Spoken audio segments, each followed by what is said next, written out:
চেষ্টা করব। আর আমি দেখি যে সব সময় এই গলির সামনে বসে বসে মোবাইলে জুয়া খেলা হয়, এটা চলবে না। দোকানে কোনো আড্ডা হবে না। রাত 12টার পরে সকল দোকান, আমি আবার বলছি, রাত 12টার পরে সকল প্রকারের দোকান বন্ধ থাকবে।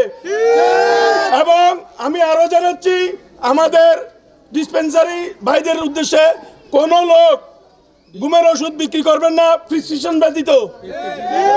যদি কেউ আপনাদেরকে জোরাজুরি করে অবশ্যই আপনি আমাদেরকে জানাবেন। আমরা এলাকার মুরব্বীদের সাথে সবাইকে নিয়ে তার অবস্থা প্রতিরোধ করব। আর যারা